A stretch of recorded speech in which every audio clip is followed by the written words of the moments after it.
యాక్చువల్గా దాతృత ఫౌండేషన్ నుండి every year కొన్ని యాక్టివిటీస్ చేస్తుంటాము. అంటే ఎవ్రీ మంత్ కానీ ఎవ్రీ వీక్ కానీ. యాక్చువల్గా ఫస్ట్ మనం ఈ ఇయర్ ఓన్లీ 2024 రిపోర్ట్ చెప్తున్నాను. డొక్క సీతమ్మ పేరు మీద ఎవ్రీ వీక్ మనం ఫుడ్ డొనేషన్ డ్రైవ్ రన్ చేస్తుంటాము. హాస్పిటల్ దగ్గర కానీ రైల్వే స్టేషన్ దగ్గర కానీ ఎవ్రీ వీక్ చేస్తుంటాము. ప్రతి డ్రైవ్ కి 250 to 300 ప్లేట్స్ మనము సర్వ్ చేస్తాం, ఓన్లీ నీడీ పీపుల్ కి మాత్రమే. అట్లా ప్రతి నెల 1000 ప్లేట్స్ మనం చేస్తాము. అంటే 2024 యాడ్ చేసుకుంటే 12,000 ప్లేట్లు, అంటే 12,000 కంటే ఎక్కువ ప్లేట్లు మనం సర్వ్ చేసినాం ఓన్లీ నీడీ పీపుల్ కి. అంటే రైల్వే స్టేషన్లలో ఉన్న వాళ్ళకి, పక్కన రోడ్ల పైన పడుకున్న వాళ్ళకి, తిండి దొరకని వాళ్ళకి మనం సర్వ్ చేసినాము. ఇంకోటి వచ్చేసి బ్లడ్ డొనేషన్ క్యాంప్స్. అంటే తలసేమియా పిల్లల కోసం, వాళ్ళకి ఇందాక చెప్పాను కదా, తలసేమియా పిల్లల కోసం వాళ్ళకి బ్లడ్ లేకుంటే చాలా ఇబ్బందికరం ఉంటుంది. సో వాళ్ళ కోసం జనవరి 12 రోజు, అంటే స్వామి వివేకానంద స్వామి జయంతి రోజు నల్గొండ ఆమన్గల్ దగ్గర 1200 మంది డోనర్స్ మనకి తలసేమియా వాళ్ళకి ఇచ్చారు త్రూ దాతృత ఫౌండేషన్ ద్వారా. Tuition centres, present tuition centres Marupaka, మోసంగిలో 150 మంది పిల్లలు చదువుతున్నారు. ప్రజెంట్ ఫ్రీ ట్యూషన్, అంటే ఫ్రీ లెర్నింగ్ సెంటర్స్ నడుస్తున్నాయి వాళ్ళకి. ఇంకొక అమ్మాయికి, అంటే సింగిల్ పేరెంట్, వాళ్ళ నాన్న లేడు. సో అమ్మాయికి కూడా మనము దాతృత ఫౌండేషన్ ద్వారా ఫ్రీ ఎడ్యుకేషన్ ఇస్తున్నాము. ఆ అమ్మాయి ఎంతవరకు చదువుతుంటే అంతవరకు మనమే చూస్తున్నాము. ఇంకోటి రాగి జావ అంబలి, సమ్మర్ వేసవి కాలంలో మనకి 2 months రన్ చేసినాము. డైలీ 600 క్లాసెస్ అయింది. ఇది కూడా నల్గొండ, హైదరాబాద్ ఈ 2 areas లో అయింది. 600 క్లాసెస్ అంటే మనం దగ్గర 2 months రన్ చేసినాము. 36,000 క్లాసెస్ మనం సర్వ్ చేసినాము ఓన్లీ నీడీ పీపుల్ కి సమ్మరంలో. ఇంకోటి బ్లాంకెట్ డొనేషన్ డ్రైవ్ 2023 మనం మాట్లాడుకుంటే ఒక 1200 వరకు అయినాయి.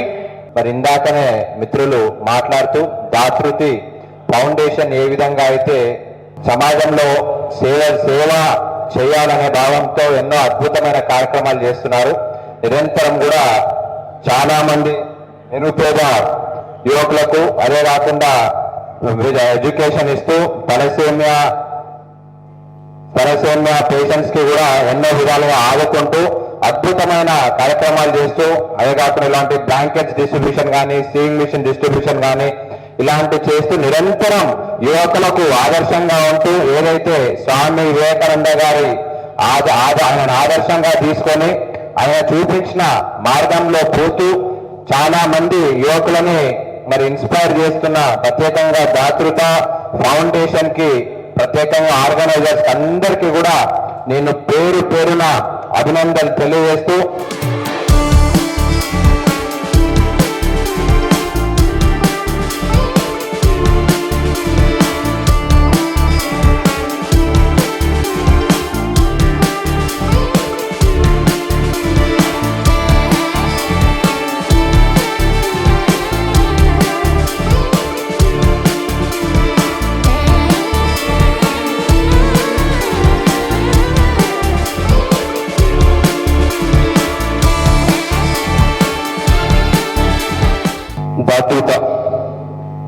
దాతృత పేరు పెట్టుకోవడంలోనే తెలుస్తుంది ఇలా దాతృత్వం.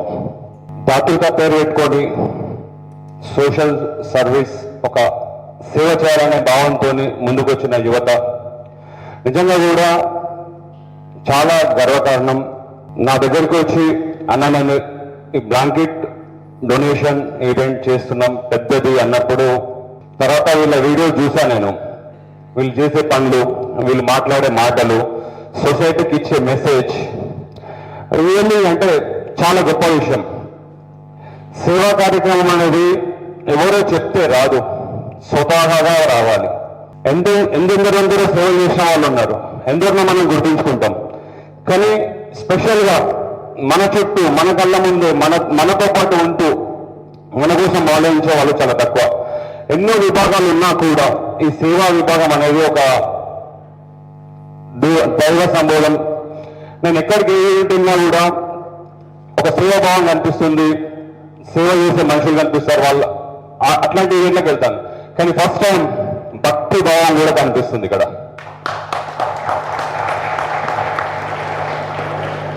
సో నేను ఒక భక్తులతో పాటు కూర్చున్నాను అనే ఫీలింగ్ వస్తుంది.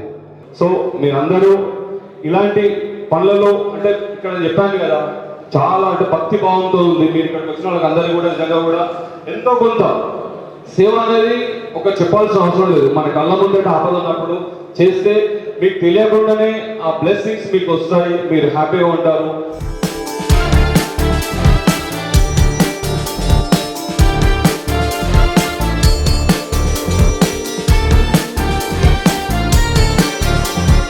నాకు కార్తిక్ని చూసినప్పుడు అంతే, అతను ఒక ఫిజికల్ బాడీ లాగా కనిపించాడు, నాకు ఒక ఎనర్జీ లాగా కనిపిస్తాడు. తన లోపల సెల్ఫ్లెస్నెస్ ఉంది, నిస్వార్థం అంటారు కదా, అట్లా సెల్ఫ్లెస్నెస్ ఉంది కాబట్టి నేచర్ మీ అందరినీ కనెక్ట్ చేసిందని నేను అనుకుంటున్నాను. అండ్ మెయిన్గా నేను కోవిడ్ వరకు కూడా డిఫరెంట్ స్వచ్ఛంద సంస్థలు, రైతులతో పనిచేసే సంస్థలు, ఎడ్యుకేషన్ మీద పనిచేసే సంస్థలు, విలేజెస్ని మోడల్ విలేజెస్ చేద్దాం అనుకుని పనిచేస్తున్న సంస్థలు, స్కిల్ డెవలప్మెంట్ కానీ ఇట్లా డిఫరెంట్ స్వచ్ఛంద సంస్థలతో దగ్గరగా ప్రయాణం చేశాను. అక్కడ చాలా నేర్చుకున్నాను. నా ప్రపంచాన్ని చూసే దృక్కోణం కూడా దాంతో చాలా మారింది. ఆ జర్నీలో నాకున్న అనుభవాలు కానీ, అబ్దుల్ కలాం గారిని కలిశాను. అన్నా హజారే గారు వాళ్ళ ఊరిని ఒక మోడల్ విలేజ్గా చేశారు అంటే ఇంతకీ ఆయన ఎట్లా పనిచేశారని ఆ ఊర్లో వెళ్ళి టైం స్పెండ్ చేశాము. జేడి లక్ష్మీనారాయణ గారు నేను సౌత్ ఇండియాలో ఏదైతే మోడల్ విలేజెస్ ఉన్నాయో అవి ఎలా అయ్యాయి అని చెప్పి మేము అక్కడ ఊర్లోకి వెళ్ళి అక్కడ ఉండి అక్కడ విలేజెస్తో మాట్లాడుకొని తెలుసుకుంటున్నాము. నేను ఇవాళ రోజున నా హార్ట్ని మీతో షేర్ చేసుకుందామని వచ్చాను. సోషల్ సెక్టర్కి సంబంధించి మెయిన్గా అక్కడ మధ్యలో స్వామి వివేకానంద ఉన్నారు కదా, ఆయన అంటారనమాట, మన కల్చర్లో సివిలైజేషన్లో చెప్తాం కదా, మాతృదేవో భవ, పితృదేవో భవ, ఆచార్య దేవో భవ, అతిథి దేవో భవ అని. ఆయన దానికి ఇంకొక 3 యాడ్ చేశారనమాట. రోగి దేవో భవ, మూర్ఖ దేవో భవ, దరిద్ర దేవో భవ. నిజంగా ఏ కల్చర్లో ఏ సివిలైజేషన్లో ఉందండి అట్లా. At the same time social work ఎట్లా ఉంటుందంటే చేసిన కొద్దీ ఇంకా చేయాలనిపిస్తుంది, దాంట్లో వచ్చే సాటిస్ఫాక్షన్ అసలు ప్రైస్లెస్ అనమాట. కాకపోతే ఇక్కడున్న యంగ్స్టర్స్ అందరికీ ఒక మాట చెప్దాం అనుకుంటున్నాను. మనం అందరం ఒక కాజ్కి ఎమోషనల్గా కనెక్ట్ అయ్యి మనం వర్క్లో స్టార్ట్ చేస్తాం, కానీ తెలియకుండా ఈ పని చేస్తున్న కొద్దీ నేను చేస్తున్నాను అనేది వస్తుంది. అది రాకుండా ఉండడం చాలా ఇంపార్టెంట్ అండి. ఏదైతే సేవ ఉందో ఆ సేవ అనేది సాధన అనే పునాది మీద జరగాలి. లేదు అంటే కొన్ని సంవత్సరాల తర్వాత ఏంటంటే అరే నేను జీవితాంతా పనిచేసే సొసైటీకి పెద్ద మార్పు రాలేకపోయింది అనే బాధ అనిపిస్తుంది మనకి. లేదా మనం చేస్తున్నాము అనేది మన దాంట్లోకి వచ్చేస్తుంది అనమాట. కానీ ఎప్పుడైతే మన దగ్గర ఆ స్పిరిచువల్ ఎలిమెంట్ ఉంటుందో, సాధన అనేది ఉంటుందో, అది మనల్ని ఎప్పుడూ గ్రౌండెడ్గా ఉంచుతుంది అనమాట. ఏ దేశానికి కానీ సమాజానికి కానీ అత్యధిక బలం అనేది ఏంటంటే ఆ యువతలో ఉన్న నైతిక విలువలు కానీ వాళ్ళ క్యారెక్టర్ అనమాట. ఇవాళ రోజున మనకున్న సమాజంలో ఈ సోషల్ ఇనిషియేటివ్స్ ద్వారా సోషల్ యాక్టివిటీస్ చేయడంతో పాటు ఒక క్యారెక్టర్ని యూత్ని బిల్డ్ చేస్తుంది దాతృత. దానికోసం చాలా హ్యాట్స్ ఆఫ్. అండ్ నేను అబ్దుల్ కలాం గారిని కలిశాను, ఆయనతో కలిసి చాలా సంభాషణలు జరిగాయి. దాని గురించి ఒక మాట చెప్పాలి. నేను బిట్స్ పిలానీలో ఉన్నప్పుడు ఆయన వచ్చి అందరితోటి ప్రతిజ్ఞ చేయించారనమాట. దాంట్లో అన్ని పాయింట్స్ ఉంటే దాంట్లో 10th పాయింట్ చెప్తాను నేను. అదేమంటారంటే, my national flag will always be in my heart and I will bring glory to my nation అని చెప్పి. అది అయిపోయిన తర్వాత మాకు చాలా ఇన్స్పైరింగ్ అనిపించింది. ఆయన్ని సెండ్ ఆఫ్ ఇచ్చే అవకాశం దొరికింది. ఆయనతో పాటు కలిసి వెళ్తూ ఉన్నప్పుడు నేను అన్నాను అనమాట, సార్ మీకు మన దేశం పట్ల అంత నమ్మకం ఎక్కడి నుంచి వస్తుంది? 2020 కల్లా మన దేశం కూడా ఒక అభివృద్ధి చెందిన దేశం అవుతుంది అని మీరు కలగంటున్నారు కదా, ఎక్కడి నుంచి మీకు అది ధైర్యం వస్తుంది, నమ్మకం వస్తుంది అని అడిగాను అనమాట. ఆయన ఆగి నా కళ్ళల్లో చూస్తూ ఒక మాట అన్నారు, a developed India is possible only through people's participation and youth are the nucleus for this transformation. ఆ రోజున స్వామి వివేకానంద కూడా మీరు దేశాన్ని ఎట్లా మారుద్దాము అన్నారంటే అప్పుడు ఒక మాట అంటారు ఆయన, my faith is in the younger generation, the modern generation. From them will come my Lions and they will solve the whole problem for India అని అంటారు అనమాట. ఎవరికైతే స్వార్థం ఉంటుందో వాళ్ళు ఈజీగా అందరితోటి కలుస్తారు. వాళ్ళు చిన్న చిన్న దొంగతనాలు చేసిన వాళ్ళు జైల్లో కలిసి నాలెడ్జ్ ట్రాన్స్ఫర్ చేసుకొని వాళ్ళందరూ ఒక టీం లాగా బయటకు వచ్చి పెద్ద దొంగతనాలు చేస్తారంట. కానీ మంచాల మాటికి అంత ఈజీగా కలవరు, ఎవరి వాళ్ళే చేస్తూ ఉంటారనమాట. మంచాలు కలవాల్సిన అవసరం చాలా ఉంది. దాతృత ఎట్లయితే అన్ని డిస్ట్రిక్ట్స్లో కూడా చేస్తుందో వేరే వేరే డిస్ట్రిక్ట్స్ నుంచి కూడా వచ్చారండి. హార్ట్స్ ఆఫ్ అండి మీ అందరికీ కూడా. కరోనా టైంలో నేను ఢిల్లీలో 2011-12లో ఉన్నాను. దాని తర్వాత ఇక్కడికి వచ్చిన తర్వాత నుంచి స్వచ్ఛంద సంస్థలతో పనిచేస్తున్నాను. కరోనా టైంలో ఆ స్వచ్ఛంద సంస్థలు అందరినీ కలిపి సజ్జనార్ సార్తో దగ్గరగా వర్క్ చేస్తూ ఫుడ్ కానీ అక్షయ పాత్రతో వర్క్ చేస్తూ బ్లడ్ కానీ ప్లాస్మా కానీ ఆక్సిజన్ సపోర్ట్ కానీ వ్యాక్సినేషన్ కానీ ఇలాంటి డిఫరెంట్ రిక్వైర్మెంట్స్ చూసాం. ఆ టైంలో సజ్జనార్ సార్ డిస్కషన్స్లో ఒక మాట అంటూ ఉండేవాళ్ళు అనమాట. ఇదేనండి మనకి నీడ్ ఉన్నది ఏంటంటే మంచి ఆలోచనలు ఉన్న వాళ్ళు ఎప్పుడూ ఉన్నారనమాట. వాళ్ళందరినీ ఒక దగ్గరికి తీసుకొచ్చే వేదికలే చాలా ఇంపార్టెంట్ అనమాట. దాతృత అట్లాంటి వేదికగా ఏర్పాటై ఎప్పుడు ఈ సెల్ఫ్లెస్నెస్ని కంటిన్యూ చేస్తూ ఆ క్యారెక్టర్ బిల్డింగ్ మీద ఫోకస్ చేస్తూ ముందుకెళ్తారని నేను ఆశిస్తున్నాను. All the very best. And ఒక మాట ఉంటుంది,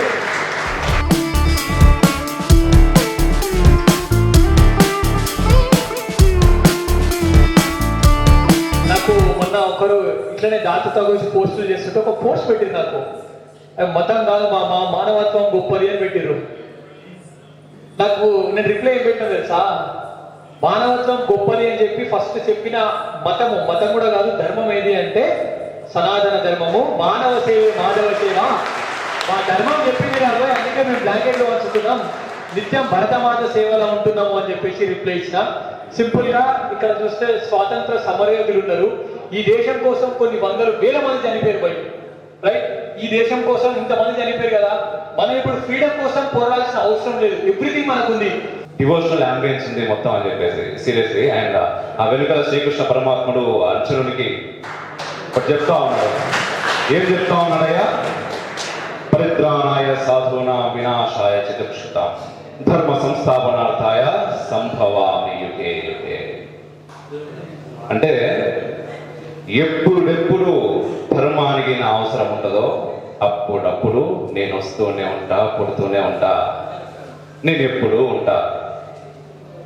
నాకు ఇక్కడికి వచ్చిన తర్వాత మీ అందరినీ చూస్తుంటే మీ రూపంలో ఆయన ఉన్నట్టే అనిపిస్తా ఉన్నది. అంటే సేవ చేయాలి అంటే దేవుడు అంటే ఎవరు, ధర్మం అంటే ఏంటిది, ధర్మం మనకి ఏం నేర్పుతుంది, అసలు సనాతన ధర్మంలో ఏమున్నది అని చెప్పేసి చాలా మంది మాట్లాడుతూ ఉంటారు. చాలా మంది మీరు చూస్తూనే ఉంటున్నారు. అయితే ఇంతమంది మనసుల్లో ఈరోజు నా వల్ల ఎవరికో ఒకరికి ఏదో ఒక లాభం చేకూరాలి అనుకొని ఆ చలికాలంలో అర్ధరాత్రి అంటే నైట్ అంతా కూడా నిద్ర లేకుండా రోడ్లపైన తిరగడానికి బైక్స్ పైన ఎక్కడెక్కడి నుంచో హైదరాబాద్కి వచ్చారు. అంటే ఏం నేర్పిందయ్యా, ఎక్కడ మొదలైందయ్యా దాతృత? ఒక హనుమాన్ టెంపుల్లో 4 పిల్లలు కలిసి భజన చేస్తున్నప్పుడు వాళ్ళ లోపల మెదిలినటువంటి ఒక ఆలోచన. ఈరోజు ఇంతమంది కలిసి సేవ చేయడానికి ముందుకు వస్తా ఉన్నారు. మామూలుగా మనం అంటా ఉంటాం అంటే దేవుడు ఎక్కడ అని చెప్పి మనం పెద్ద పెద్ద దేవాలయాలకు పోతాం. ఫర్ ఎగ్జాంపుల్ ఎందుకు తిరుపతికి ఇక్కడ ఎంతమంది పోయారు? దాదాపు అందరం పోయాం. అయితే ఇక్కడ నుంచి పోయేటప్పుడు మనం ఏమనుకుంటాం అంటే వెంకటేశ్వర స్వామి దర్శనం మంచిగా జరగాలి, నాకు బాగా జరగాలి అని చెప్పేసి అక్కడ 3-4 గంటల లైన్ ఉన్నా, కొన్ని 24 గంటల లైన్ ఉన్నా సరే లైన్లో నిలబడతాము. కానీ అని చెప్పేసి తినకున్నా ప్రసాదం ఇచ్చిన ఐదకున్నా పోతే ఇంతే భాగ్యం అనుకుంటాం. లోపల దాకా పోతాం. లోపలికి వెళ్ళాక ఆ సెక్యూరిటీ వాళ్ళు ఉంటారు మన ఫస్ట్, అరే వీళ్ళు తప్పించుకొని పోవాలి, ఇటుండొద్దు మనం మధ్యలోకి వెళ్ళి పోవాలి అని చెప్పి ఆలోచన కూడా చేస్తాం. ఆ మధ్యలో మనల్ని చూసి ముందుకు నొక్కుతాం. అయినా కూడా మెల్లమెల్లగా ప్రయత్నం చేసుకుంటూ స్వామి వారి ముందు దాకా వస్తాం. అక్కడ దాకా వచ్చేదాకా మన లోపల ఎన్నో కోరికలు ఉంటాయి, అవన్నీ స్వామికి చెప్పుకోవాలని చెప్పేసి. అండ్ స్వామి పైనుంచి కింద దాకా మొత్తం చూడాలి అనుకుంటా ఉంటాం. కానీ అక్కడ దాకా పోయిన తర్వాత మనకు తెలియకుండా మనం కళ్ళు మూసుకుంటాం. అయ్యా మూసుకుంటాం కదా. ఎందుకు మూసుకుంటాం? అక్కడ లేడు, ఇక్కడే ఉన్నాడు, మన లోపల ఉన్నాడు దేవుడు.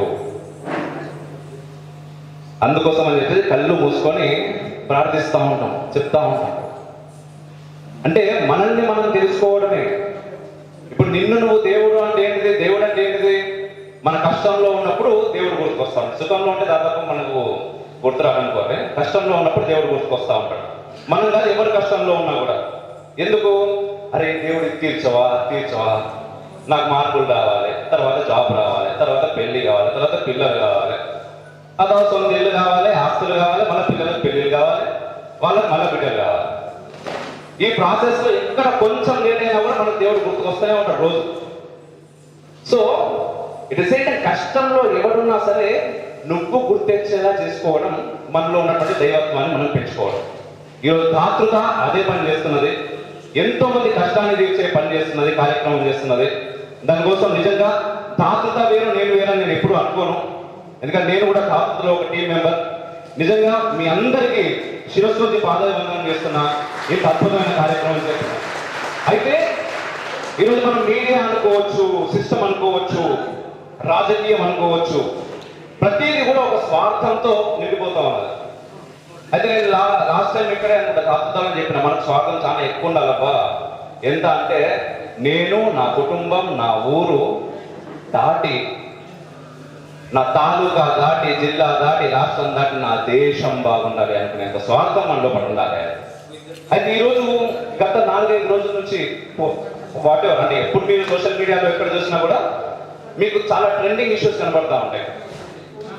ఏంటి కొన్ని అవన్నీ పక్కన పెడితే లాస్ట్ నిన్నటి నుంచి చాలా ట్రెండింగ్ ఇష్యూ మీ అందరికి ఎక్కడ ఏ ఛానల్ చూసినా కూడా ఒకటే ఇష్యూ కనబడుతుంది. ఏంటపోతే చెప్పదు పర్లేదు తగ్గేదిలా ఎక్కడ చూసినా అదే కనిపిస్తా ఉంది.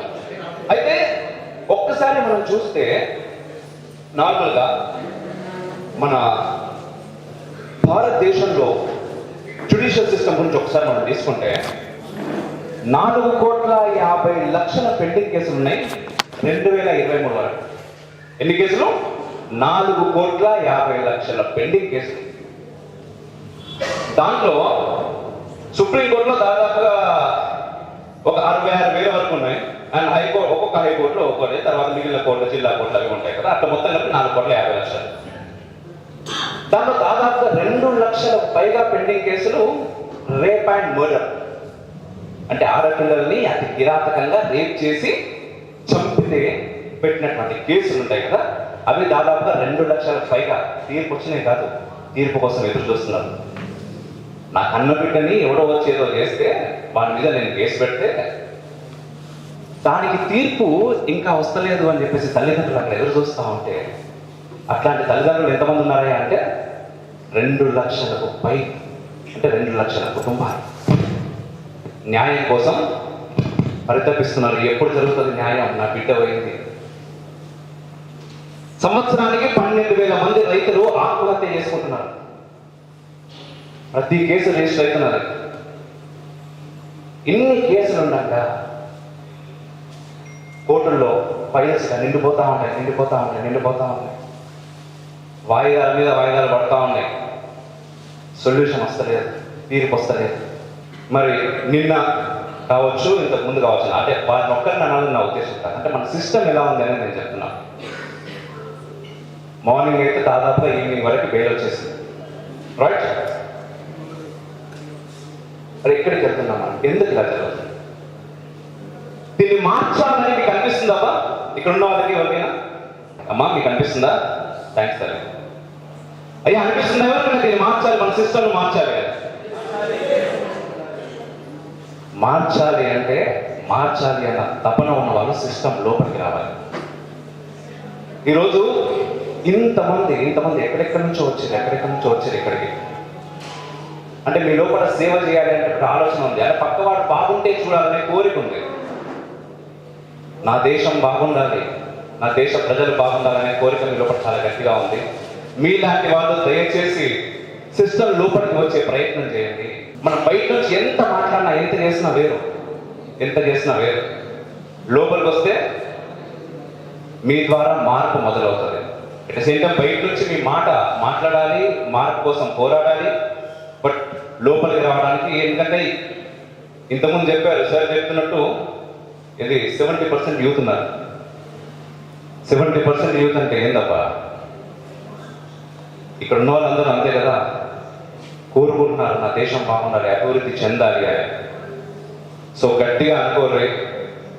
నేను చెప్తున్నా, ఇక్కడున్న చాలా మందికి నా ఓటు హక్కు నేను వినియోగిస్తాను, వాళ్ళకు ఓటు వేయాలి అనుకుంటున్నాను. నేను ఇట్లాంటి నాయకులు నాకు కావాలి అనుకుంటున్నా. దయచేసి మీరు ప్రయత్నం చేయండి. మీ వెనుక మేము ఉంటాం. ముఖ్యంగా రిఫ్లెక్షన్ గురించి నీకు ప్రత్యేకంగా చెప్పాల్సిన అవసరం లేదు తమ్ముడు. ఆయన హాతుత మీరు ఎప్పుడు ఎక్కడ ఏం చేయాలనుకున్నా రిఫ్లెక్షన్ ఎప్పుడు మీ వెంట ఉంటుంది. మీరు ముందుకు రండి.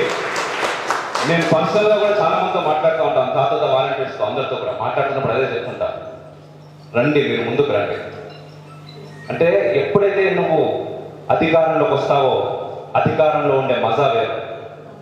అండ్ ఇంతకుముందు సార్ చెప్పారు, నేను సేవ చేస్తా ఉన్నాను తర్వాత నేను మాత్రమే సేవ చేస్తున్నాను అనే మాట అనుకోవచ్చు.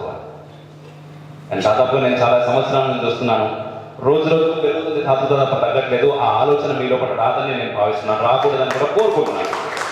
అయితే ఇదే ఆలోచనతో అండ్ చాలా మంది నాయకులు నాకు కనిపిస్తూ ఉన్నారు.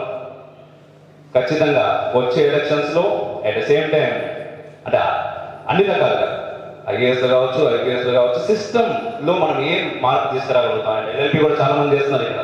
అది చాలా అవసరం అప్పు మనకి. ఎందుకంటే నిన్నటి కేసు పక్కన పెడితే అక్కడ చనిపోయింది పాపం ఆవిడ హీరో, అదంతా ఒక ఇష్యూ. అయితే ఇక్కడ ఇదే డొక్కా సీతమ్మ గారి పేరు పైన వీళ్ళు అన్నప్రసాదం వితరణ చేస్తా ఉన్నారు.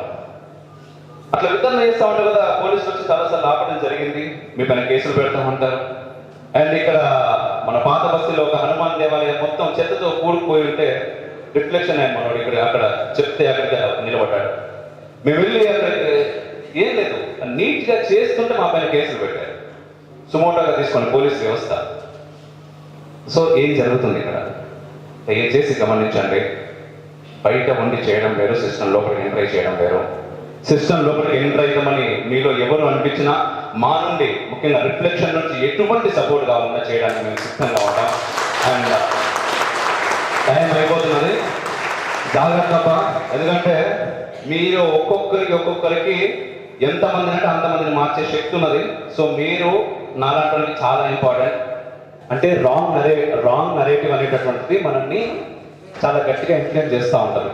మనం చేస్తున్న పని మనం కరెక్ట్ అనుకున్నా కూడా ఇది కాదు తప్పు అని చెప్పేసి 100 మంది మనం చెప్తా ఉంటారు. ఎందుకంటే మన పైన జరిగినటువంటి దాడులు అట్లాంటివి. సో వాళ్ళకి తగ్గట్టుగా నరేటివ్ మొత్తం కూడా బిల్డ్ అయ్యింది. ఇక్కడ కూడా చేస్తూ ఉంటారు ఏంటి, ఎవరైనా దేవుడి గుడికి వెళ్దాం అనుకున్నా, దేవుడికి దండం పెడదాం అనుకున్నా కూడా ప్రార్థించే చేతుల కన్నా సాయం చేసే చేతులు విన్నా అని చెప్పేసి నార్మల్గా మనం అందరం కూడా ఇది మాట్లాడుతూ ఉంటాం. కానీ ఇక్కడ ఖచ్చితంగా కానీ ఉన్నది, ప్రార్థించే పెదవులు కావాలి, అట్ ద సేమ్ టైం అప్పుడే సహాయం చేసే చేతులు ముందుకు వస్తాయి. ఎప్పుడైతే నీలో ఉన్న శక్తిని నువ్వు తెలుసుకుంటావో, ఇంతమంది చెప్పారు ధ్యానం చేస్తా అంటే ధర్మం అంటే ధర్మ మార్గంలో మనం పోవాలి అనుకుంటాం. పోవాలి అంటే మనల్ని మనం తెలుసుకోవాలి. ఆటోమేటిక్గా మిమ్మల్ని మీరు తెలుసుకున్నప్పుడు ముందుకెళ్తారు. అండ్ చెప్పారు కదా కృష్ణుడు నీలో ఉన్నాడు, బయటకు వస్తాడు. థ్యాంక్ యూ సో మచ్ నాకు ఈ అద్భుతమైనటువంటి అవకాశం మళ్ళీ ఇచ్చినందుకు. ఇట్లాంటి కార్యక్రమాలు ఇంకా ఎన్నో చేయాలనుకుంటున్నాను. అండ్ మీతో ఎంతసేపు మాట్లాడినా తక్కువే, కానీ ఇప్పుడు ఇది చాలా అనిపిస్తుంది ఎందుకంటే టైం అయిపోతా ఉంది. రైట్.